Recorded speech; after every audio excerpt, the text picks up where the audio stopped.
মসজিদের চাঁদা আপনার থেকে আদায় করা যায় না, মাদ্রাসার চাঁদা আদায় করা যায় না, সামাজিক কল্যাণমূলক কাজের চাঁদা আদায় করা যায় না। ইহুদিরা আপনার কাছ থেকে প্রতিদিন চাঁদা নিচ্ছে, শ্যাম্পু বিক্রি করে চাঁদা নিচ্ছে, সাবান বিক্রি করে চাঁদা নিচ্ছে, পেস্ট বিক্রি করে চাঁদা নিচ্ছে, লোশন বিক্রি করে চাঁদা নিচ্ছে, চকলেট বিক্রি করে চাঁদা নিচ্ছে, ট্যাং বিক্রি করে চাঁদা নিচ্ছে, সফট ড্রিঙ্কস বিক্রি করে চাঁদা নিচ্ছে। এবং নেওয়ার পদ্ধতি দেখেন যে আপনাকে এগুলা খাওয়াবে, খাওয়ায়া খাওয়ায়া মোটা করবে ওদের টাকা দিয়া, আবার বলবে তোমার চর্বি কমানো দরকার, তাহলে আমাদের জিমে আসো। ওরা আবার অনেক বড় আপনার বড় বড় নামি দামি ব্র্যান্ড সরাদের দুনিয়াতে আছে। এক সাইডে হোটেল রেস্টুরেন্ট দিয়ে দিবে, ওদের কেএফসি ম্যাকডোনাল্ডস এগুলোতে খায়া খায়া ফাস্টফুড খায়া খায়া ফুলেন, আবার ফুলার পরে এখন আবার মনে হবে হায় হায় বেশি ফুলে গেছি, এখন কমানো দরকার, তাহলে কমানোর জন্য আবার ওদের জিমে যান, যায়া আবার ওখানে এক্সারসাইজ করে আপনার ঘাম জড়ায়া ওখানে কমান। উপার্জন করতেছেন আপনি, টাকা ওদেরকে খাওয়ার সময় দিচ্ছেন, আবার চর্বি কমানোর সময়ও দিচ্ছেন। খেয়াল করে দেখেন, আবার ট্রিটমেন্টের জন্য যাবেন তাও তাদেরকে টাকা দিচ্ছেন। আপনার পুরো জীবনের যদি হিসাব করেন, তো আমার তো মনে হয় আপনার টোটাল জীবনের ইনকামের বড় একটা অংশ আপনি ইহুদিদেরকে প্যাট্রোনাইজ করেছেন আপনার নিজের অজ্ঞাতসারে। হয়তো আমি করজোড়ে আপনাদের রিকোয়েস্ট করতে চাই, আমরা একটু আমাদের বিবেক বুদ্ধিগুলোকে একটু খাটাই এবং আমরা একটু সচেতন হওয়ার চেষ্টা করি, প্রত্যেকে যার যার জায়গা থেকে, যে না আমি এগুলো কিনবো না। এবং ওই যে বললাম দেশীয় কম দামা সাবান কিনবেন, অত জুতেন না।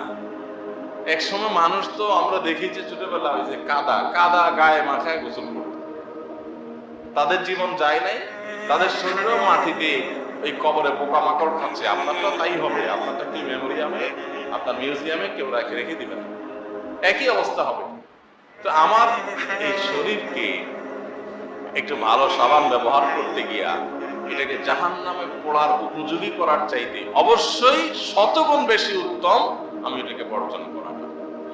আমার বিবেককে তো আমি অন্তত বলতে পারবো, যাক ফিলিস্তিনি নির্যাতিত শিশুগুলোর জন্য আমি এই কাজটা করতে পারছি, যে এদের যারা হত্যা করতেছি ওদেরকে আমি প্যাট্রোনাইজ করলাম না, আমার টাকা ওদেরকে আমি দিলাম না। আমরা যদি সারা পৃথিবীর মুসলমানরা অন্তত জেগে যাই, এরা সুইয়ের মতো সোজা হয়ে যাবে। ইতিমধ্যে অনেক কোম্পানি সোজা হয়ে গেছে এবং হাহাকার শুরু হয়ে গেছে, আমরা এখনো করতে পারি না। রমজান উপলক্ষে আমরা প্রচুর কেনাকাটা করি, পরিবার সদস্যদেরকে নিয়ে বাচ্চাদেরকে বলেন এই কিটক্যাট চকলেট না খাইলে তোমাদের চলবে, মরে যাওয়া না। কিন্তু এরকম আরো ম্যাক্সিমাম আপনার চকলেটের আইটেম গুলো সব ওদের, এগুলো সব ওদের। আমি আবারও বলছি, কিরকম জাল তারা বিছিয়ে ফেলেছে দেখেন, আপনার টয়লেটে, আপনার ড্রেসিং রুমে, আপনার বেডরুমে, আপনার বাসার দরজা থেকে নিয়ে একেবারে ওয়াল পর্যন্ত প্রতিটা পদে পদে ওদের জিনিস। মানে এমন এক জাল তারা বিছিয়ে ফেলেছে যে এই জাল দিয়া তারা টাকা নিয়ে যাচ্ছে, সারা পৃথিবী থেকে নিয়ে যাচ্ছে, নিয়ে তাদের মতো তারা করছে। এইরকম একটা পরিস্থিতিতে হয়তো সবকিছু থেকে আমি সরে আসতে পারবো না, আমার সাধ্যে নাই, কিন্তু আমার পেস্টটা তো আমি দেশীয় ব্র্যান্ডের বা কোনো মুসলিম কান্ট্রির কোনো ব্র্যান্ডের বা অন্তত ওদের না এরকম কোনো ব্র্যান্ড আমি কিনতে পারি। পেস্ট যদি নাই থাকে আমি খালি ব্রাশ আর মেসওয়াক করতে পারি, মরে যাবো না। আমি চাইলে অনেকে হ্যাঁ যেটা আমি পারতেছি না, আমি অসুস্থ হয়েছি, একটা মেডিসিন দরকার, এই মেডিসিনটা নাই আর কোথাও, এটা আমার নিরুপায়ের জায়গা। কিন্তু যেটা আমার উপায় আছে সেখানে আমি আল্লাহর কাছে কি জবাব দিয়ে করবো? আল্লাহ যদি বলেন তোমার কাছ থেকে সেটা কেন করবো, আমি কি জবাব দিই?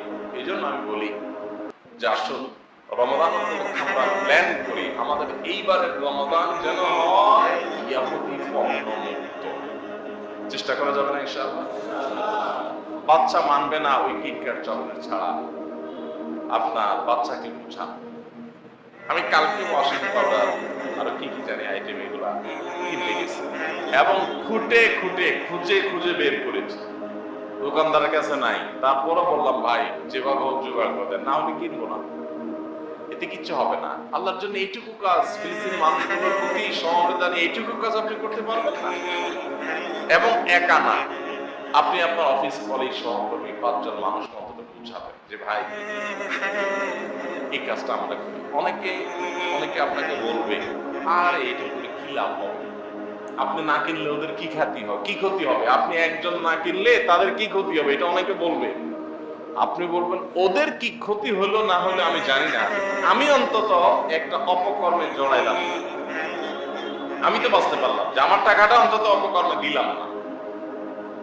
তারা অপকর্ম করছে, তারা আল্লাহর কাছে জবাবদিহি করবে। আল্লাহর কাছে আমার জবাব দিতে হলো আমারটা নিয়ে, আমি আমার টাকাটা অন্তত ওকে আমি দিলাম না, এটা আমার মনের শান্তি, আমার শান্তি। আর আমরা যদি সবাই চিন্তা করি আমারটা দিয়ে কি হবে, আমি একজন কিনলে আর কি হবে, তো সবাই ভাবে চিন্তা করার কারণে কি দুরবস্থা। আমরা যদি সবাই সচেতন হই, 10 জনকে সচেতন করি, ইনশাআল্লাহ